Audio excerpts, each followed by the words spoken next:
Sekarang pendidikan apa yang diberikan oleh Al-Quran yang harus dimaksimalkan oleh seorang ibu, sehingga ketika rasa ini keluar dan dia hidup, anak kita itu atau anak ibu lahir dalam keadaan yang baik dan punya aktivitas yang baik. Ternyata kesolehan anak-anak nanti setelah dilahirkan itu bergantung pada 3 proses ini. Kalau ibu tidak menjalani 3 proses ini dengan baik, maka nanti saat dia terlahir tidak mudah untuk mengembalikannya. Nah, sekarang saya mau turunkan, barangkali ada yang masih dalam proses ini, atau yang sudah lewat misalnya, yang nanti akan diturunkan kepada anak-anaknya. Saya cepat saja, karena ini bukan bahasan inti kita. 1, Quran surah ke-7 tadi, ayat 189. 2, Quran surah 3, ayat 35 sampai 37. Dalilnya di hadis Al-Arba'in saja, paling cepat. Nomor hadis yang keempat. Ibu ingin anaknya pintar? Pintar. Ingin anaknya pintar? Baik. Sebentar Bu. Kita nanti bagikan. Ya, kita nanti bagikan. Pintarnya tidak main-main. Karena pintar dari segi ingatan dibagi 4 bagian. Oleh orang sekarang. Cepat ingat, lambat lupa. Itu bagus. 2, cepat ingat, cepat lupa. Agak repot. 3, awas hati-hati. Lambat ingat, lambat lupa. 3, itu nggak apa-apa. 4, ini yang agak repot. Lambat ingat, cepat lupa. Saya sudah ceramah 1 jam. Ibu paham? Belum. Masya Allah. Saya ulangi ya. Ya Ustadz. 30 detik lagi saya terangkan. 30 menit saya selesaikan. Sekarang paham? Belum. Begitu selesai ceramah, paham Ustadz. Keluar masjid, lupa. Nah, itu yang keempat. Nah, saya kasih rahasia ya. Ada rahasia terbesar. Dan ini telah dibuktikan ketika turun Al-Quran di masyarakat paling terbelakang. Masyarakat paling terbelakang di muka bumi setelah di research dulu zamannya jahiliyah. Itu luar biasa. Banyak tertinggal, banyak kebodohan dalam arti perilaku, adab dan akhlak. Dan mohon maaf, banyak tindakan-tindakan buruk terjadi. Turun Al-Quran, dipraktekkan itu tiba-tiba melahirkan orang yang cerdas luar biasa, bisa menaklukkan Persia, mengalahkan Romawi, dan menemukan banyak penemuan. Apa di antara rahasianya? Yuk kita lihat pelan-pelan. Ternyata ibu, salah satunya, setiap ibu-ibu muslimah yang muslim-muslim pada saat itu diminta oleh Nabi SAW memaksimalkan 3 fase tadi. Sekarang perhatikan baik-baik. Ya. Dan terlahirlah generasi yang kelima dari segi kepintaran. Cepat ingat, sulit lupa. Jadi orang yang kelima ini bukan ingin ingat, ingin lupa susah Bu. Bayangkan, mau lupa susah, bukan mau ingat. Ini yang kelima. Apa rahasianya? 1. Dalam masa kandungan,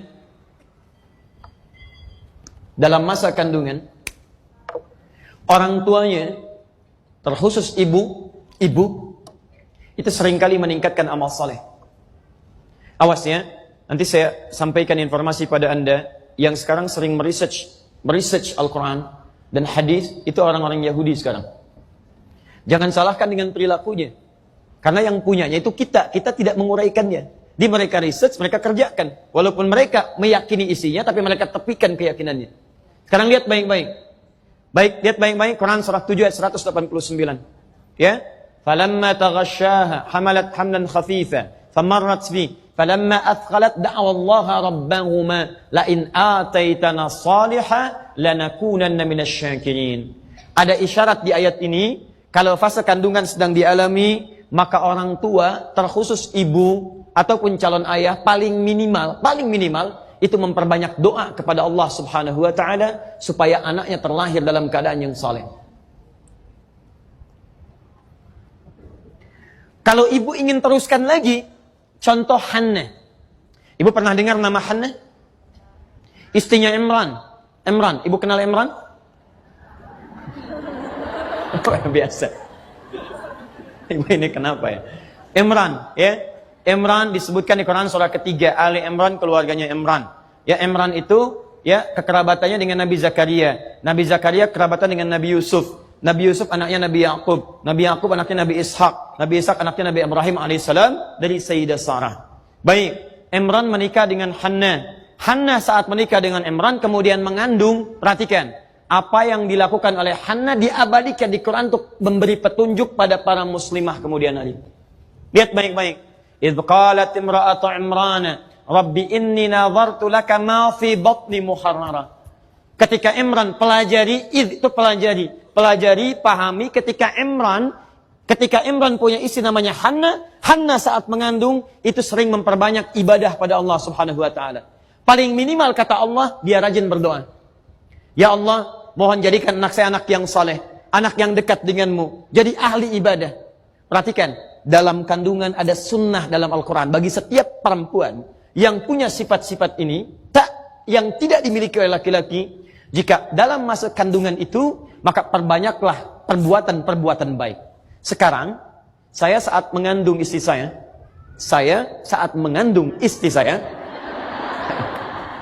baik, saya saat mengandung istri saya, yang pertama, ya Muhammad Hamilul Quran, kami konsultasi pada seorang dokter muslimah. Datang untuk melihat kondisi fisik. Perhatikan apa yang terjadi. Ini kalimat nyata dan saya masih ingat betul sampai saat ini.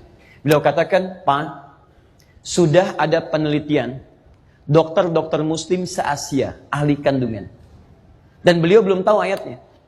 Ternyata kalau seorang perempuan itu mengandung dan orang tuanya sering banyak berbuat kebaikan, terkhusus bagi seorang muslim sering berbuat amal soleh, maka itu akan langsung berdampak pada kandungannya, pada anaknya. Memberikan dampak. Apa yang memberikan dampak itu? Mitokondria, 75% tadi. Dimohon maaf Bu ya, kalau itu langsung diberikan, diamalkan oleh ibu, petunjuknya cuma di Islam. Ibu rajin baca Quran, meningkatkan amal soleh, rajin tahajud, rajin puasa. Demi Allah saya katakan, mengandung, melahirkan, menyusui. Punya potensi di 3 fase ini untuk mewariskan genetik berupa mitokondria, membentuk anak yang hebat. Hebat intelektualitasnya, emosionalnya, plus juga intelektualnya. Tolong manfaatkan ini. Dan kalau ibu berjuang memberikan yang terbaik di masa itu, maka Masya Allah pertaruhannya surga. Wafatnya langsung syahid. Kalau ibu amal salahnya sedikit, amal solehnya banyak, wafat saat mengandung, wafat saat melahirkan, wafat misalnya saat menyusui, maka mohon maaf, itu nilainya sama dengan syuhada. Wafat dalam keadaan syahid seperti orang berjuang di jalan Allah Subhanahu wa taala. Baik. 2. Saya baca hadis sahih riwayat Al-Bukhari di Al-Adabul Mufrad. Pernah ada seorang pemuda, Bu, saking Nabi memuliakan 3 keutamaan ini, Nabi saja muliakan ibu. Kenapa ibu tidak memuliakan diri sendiri? Ya, cara memuliakan ini maksimalkan dengan memaksimalkan momen itu pada kebaikan-kebaikan. Seorang pemuda ingin berjihad, dia berangkat. Tiba-tiba dilaporkan oleh temannya, ibunya menangis karena belum siap melepasnya. Itu jihad yang taruhannya surga, dipanggil oleh Nabi, pemuda itu, datang sini, kata Nabi. Begitu datang, apa kalimatnya? Pulang pada ibumu, buat dia tertawa seperti engkau membuatnya menangis. Ibu bayangkan, rasa tadi yang sangat dalam, yang pernah mengandungnya, yang pernah melahirkan, yang pernah memberikan ASI, belum memberikan kesiapan dia untuk berjuang keluar, Nabi memindahkan jihad di medan perang kepada jihad di rumah untuk berbakti pada ibunya. Maksud saya, kalau ibu benar-benar memaksimalkan fungsi ini, maka Allah akan rawat anak-anak ibu untuk berbakti kepada ibu di kemudian hari. Sampai Nabi memanggil pemuda itu untuk kembali berbakti pada orang tuanya. Kalau, mohon maaf ya, betul-betul maksimalkan fungsi ini, maka nanti ibu akan lihat di masa depan, anak ibu akan banyak baktinya kepada ibu. Ibu kenal Maryam? Imran kenal, Hannah kenal, Maryam kenal, luar biasa.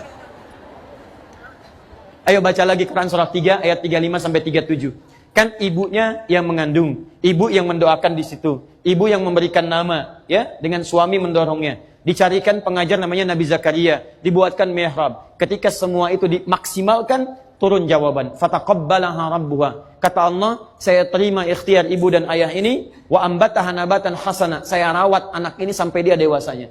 Jadi kalau seorang ibu memaksimalkan 3 fungsi ini, bukan cuma ibu yang berikhtiar merawat anaknya, Allah yang menjaga dia. Ibu bisa jaga anak ibu di rumah, tapi ketika dia mulai sekolah, siapa yang merawat dia di sekolah?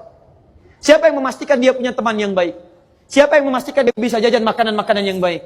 Tadi malam kami talk show dengan sahabat kami, ahli otak, ahli saraf, ya neuropsikolog. Ibu bisa bayangkan di rumah saja, itu pengaruh-pengaruh buruk bisa hadir ke rumah. Saat ibu ada di rumah, siapa yang mengawasi dia pegang handphonenya? Jadi kalau ibu tidak serahkan kepada Allah dengan pendidikan yang baik ini, mustahil Bu. Mustahil demi Allah saya katakan. Akan ada nilai rasa kebaikan kepada kedua orang tuanya. Ibu pernah dengar kisah Nabi Ismail ketika akan disembelih? Pertanyaan siapa yang mengandung Nabi Ismail? Ibunya, Sayyidah Hajar. Siapa yang melahirkannya? Sayyidah Hajar. Siapa yang memberikan asinya? Jangan ngarang. Karena saat akan diberikan, asi tidak keluar. Awas. Mengarang hanya di pelajaran bahasa Indonesia. Kalau kita harus sepakat, ini pertemuan pertama kita. Kalau tidak tahu, katakan. Wallahu a'lam. Siapa yang memberikan asi kepada Nabi Ismail? Bukan wallahu a'lam. Bukan. Tidak ada. Tidak ada yang memberikan asi karena tidak keluar asinya. Tapi lihat, Zam-Zam dicari oleh ibundanya, ditemukan kemudian diberikan bagian dari itu, diganti dengan yang terbaik oleh Allah Subhanahu wa taala. Yang saya ingin maksudkan, ibu buka nanti buku yang sangat bagus. Sudah ada terjemahan bahasa Indonesianya. Namanya Al-Akhlaq lil Banin. Akhlak lil Banin. Untuk perempuannya Akhlaq lil Banat. Akhlak, pendidikan akhlak untuk perempuan atau laki-laki. Jadi ada dua. Pengarangnya Ustadz Umar Ahmad Baraja. Umar Ahmad Baraja. Asalnya ditulis pakai bahasa Arab. Beliau menulis sampai jilid keempat, mau masuk yang kelima meninggal dunia dalam penulisannya. Baik, sudah diterjemahkan ke bahasa Indonesia, yang di bahasa Arab, coba lihat jilid yang kedua, warnanya biru, halaman 25, paling kanan di pertengahan. Ibu lihat ini kalimatnya. Jarang diketahui, ketika Nabi Ismail akan dikorbankan itu, kemudian diganti dengan sembelihan yang besar, tidak banyak orang tahu ada 3 peristiwa yang sangat menarik. Begitu mau dikorbankan, disembelih, kata Nabi Ismail, ya abati, duhai ayah, mohon tajamkan pisaunya sebelum saya disembelih, supaya dengan pisau yang tajam itu mempercepat penyembelihan saya dan mengurangi rasa sakit yang mungkin akan saya alami.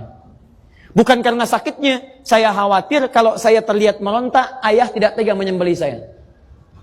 2, ya abati, duhai ayah, mohon kencangkan ikatan ini, diikat, supaya nanti saya khawatir kalau ikatan terlampau longgar, saya bergerak sedikit, ayah merasa iba untuk menyembelih saya. 2. Dan ini jadi sunnah di kemudian hari, kalau ingin menyembelih, tajamkan pisaunya, kemudian kuatkan ikatannya. Tapi lihat yang ketiga. Ya abati, duhai ayah, tolong pisahkan gamis putih yang saya pakai ini. Mohon lipatkan dengan baik, dan berikan sebagai tanda cinta kepada ibunda yang telah melahirkan putra satu-satunya. Hadiah terakhir untuk ibunya. Di dalam wafatnya saja, dalam tanda petik, di penghujung yang ia rasakan nyawanya akan melayang, itu masih memikirkan ibundanya. Dari mana semua itu terlahir? Karena perhatian ibu yang begitu besar kepadanya. Zam, zam, zam, zam, zam, zam. Dan karena itu semua kisahnya dibalik oleh Allah Subhanahu wa taala dengan takdirnya diganti sembelihan dengan sembelihan yang lain. Dan jadilah cinta kemudian bersemai di kehidupan rumah tangga. Ibunya baik, ayahnya baik, anaknya berbakti kepada kedua orang tua.